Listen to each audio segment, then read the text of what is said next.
అతను తెలివికి నిదర్శనం. వ్యూహాలు పన్నడంలో అతనికి అతనే సాటి. ఎదుటి వ్యక్తిలోని బలాన్ని, బలహీనతల్ని ఇట్టే పసిగట్టి వారిని లోబర్చుకోవడంలో ఇతని తర్వాతే ఎవరైనా. మహాభారతంలో అపార నరమేధానికి కారణమైన కురుక్షేత్ర యుద్ధానికి ఆజ్యం పోసిన వ్యక్తి. అతని పేరే శకుని. శకుని తెలివితేటలకి, రాజకీయ ఎత్తుగడలకి ఎంతటి పేరుందో మనందరికీ తెలిసిన విషయమే. అయితే శకుని గురించి చాలామందికి తెలియని ఎన్నో విషయాలను, శకుని చనిపోయిన తర్వాత అతని పాచికలు ఏమయ్యాయో, తన కనుసైగలతోనే పాచికలను మార్చగల శక్తి శకునికి ఎలా వచ్చిందో, అసలు ఆ పాచికల వెనక ఉన్న రహస్యమేమిటో ఈ వీడియోలో తెలుసుకుందాం. ఫ్రెండ్స్, కథలోకి వెళ్లే ముందు ఒక చిన్న రిక్వెస్ట్. ఈ ఛానల్ని ఫస్ట్ టైం చూస్తున్న వారైతే మన ఛానల్ని సబ్స్క్రైబ్ చేసుకోండి. కథ పూర్తిగా విన్న తర్వాత నచ్చితే ఒక లైక్ చేయండి చాలు. మీరు చేసే ఒక్క లైక్ మరియు చిన్న కమెంట్ మాకు నెక్స్ట్ వీడియో చేయడానికి ఎంకరేజింగ్గా ఉంటుంది. ఇక కథలోకి వెళితే, చాలామంది భావన ప్రకారం శకుని కౌరవ పక్షపాతి అని, పాండవులను చంపించడానికి అతను ఎన్నో ప్రయత్నాలు చేయించాడని అనుకుంటారు. కానీ చాలామందికి తెలియని విషయం ఏమిటంటే అతను ఎవరి పక్షపాతి కాదు. అతనే కురువంశ నాశనాన్ని కోరుకున్న మొదటి వ్యక్తి. భీష్ముడి కుటుంబమైన కౌరవులను, పాండవులను నాశనం చేయడమే తన జీవిత పరమార్థంగా జీవించిన వ్యక్తి. అసలు శకుని కురు సామ్రాజ్యంపై అంతటి పగను, ద్వేషాన్ని ఎందుకు పెంచుకున్నాడు? కురుక్షేత్ర యుద్ధానికి ఏ విధంగా ఆజ్యం పోసాడు అనే విషయాలను తెలుసుకోవాలంటే మనం శకుని చరిత్రను తెలుసుకోవాల్సిందే. శకుని జన్మించింది గాంధార రాజ్యంలో. ప్రస్తుతం ఇది ఆఫ్ఘనిస్తాన్లో కాందార్గా పిలువబడుతుంది. ఆ గాంధార రాజ్యానికి రాజు సుబల. ఇతనికి 100 మంది కొడుకులు, ఒక్కగానొక్క కూతురు. అతని 100 మంది కొడుకుల్లో అందరికన్నా చిన్నవాడు శకుని. శకుని తర్వాత జన్మించిన అమ్మాయి గాంధారి. వీరందరూ మహాశివభక్తులు. శకునికి అతని చెల్లెలైన గాంధారి అంటే అమితమైన ఇష్టం ఉండేది. సుబలకు ఉన్న 100 మంది కొడుకుల్లో శకునిది ప్రత్యేక స్థానం. అతని చిన్నతనం నుండే శస్త్ర విద్యలతో పాటు రాజనీతిపై, జూదంపై ఎక్కువ మక్కువ చూపించేవాడు. అతని తెలివితేటలకు, లౌక్యానికి మహామహులే ఆశ్చర్యపోయేవారు. ఇదిలా ఉండగా యుక్త వయసుకు వచ్చిన గాంధారికి వివాహం చేయాలని సుబల నిర్ణయించుకున్నాడు. గాంధారి జాతకాన్ని పండితులకి, జ్యోతిష్యులకి చూపించగా ఆమెకు కుజదోషం ఉందని, అందువల్ల వివాహం జరిగిన వెంటనే ఆమె భర్త మరణిస్తాడని చెప్పడంతో ఆ దోషానికి పరిహారంగా ఆమెకు ఒక మేకపోతుతో వివాహం జరిపించి వెంటనే ఆ మేకపోతుని చంపేశారంట. ఇక ఈ విషయం బయటకు తెలిస్తే పరువు పోతుందని భావించిన సుబల ఆ విషయాన్ని రహస్యంగా ఉంచి గాంధారికి వివాహం జరిపించడానికి నిశ్చయించుకున్నట్లు అన్ని రాజ్యాలకు ఆహ్వానాలు పంపించారు. అలా హస్తినాపురానికి చెందిన ధృతరాష్ట్రునితో గాంధారి వివాహం జరిగింది. అలా పెళ్ళైన కొన్ని సంవత్సరాల తర్వాత గాంధారికి తనతో పెళ్లికి ముందే ఒక మేకపోతునిచ్చి వివాహం జరిపించిన విషయం ధృతరాష్ట్రునికి తెలిసిపోయింది. దాంతో పట్టలేని కోపంతో శకునిని, అతని తండ్రిని మరియు సోదరులందరినీ కారాగారంలో బంధించి వారందరూ ఆకలితో చావాలని ఆజ్ఞాపించాడు ధృతరాష్ట్రుడు. అతని ఆదేశం ప్రకారం వారందరికీ రోజుకి ఒక్కొక్కరికి ఒక్కొక్క అన్నం మెతుకు చొప్పున ఆహారంగా ఇచ్చేవారంట.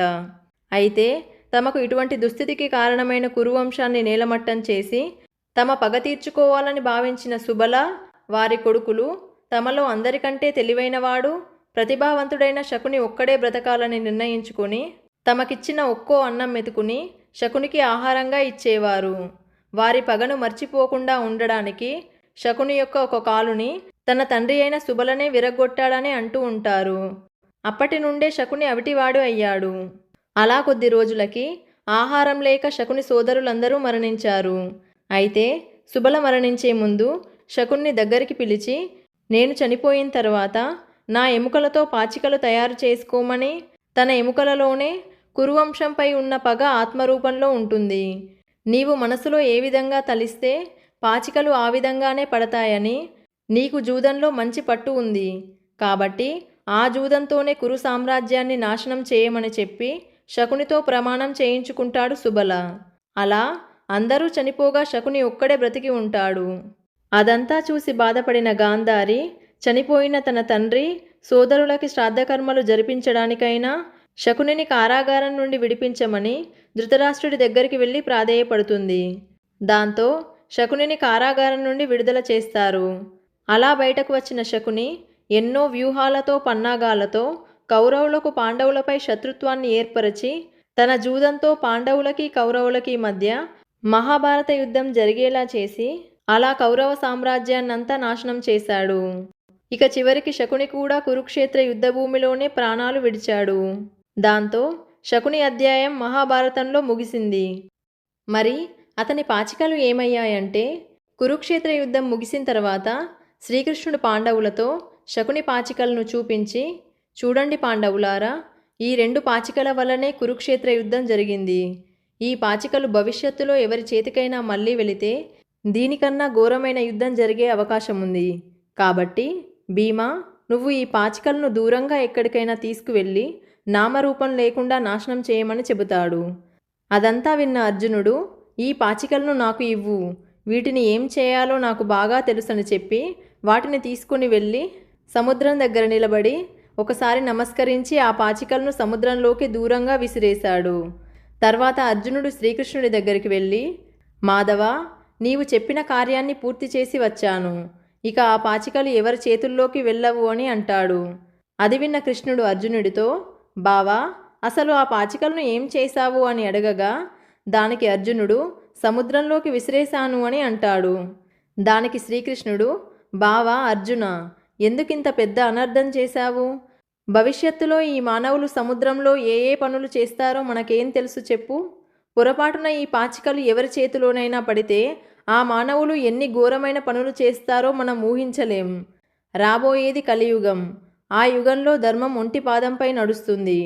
ఇక ఆ యుగంలోని మనుషుల ప్రవర్తన ఏ విధంగా ఉండబోతుందో మనం అంచనా కూడా వేయలేమని అంటాడు. అలా శకుని పాచికలు సముద్ర గర్భంలో ఉన్నాయని అంటూ ఉంటారు. మరి ఇప్పుడు ఆ పాచికలు సముద్రంలో ఎక్కడున్నాయో మీకు తెలుసా? తెలిస్తే కమెంట్ చేయండి. ఈ వీడియోపై మీ అభిప్రాయాన్ని కమెంట్ చేయండి.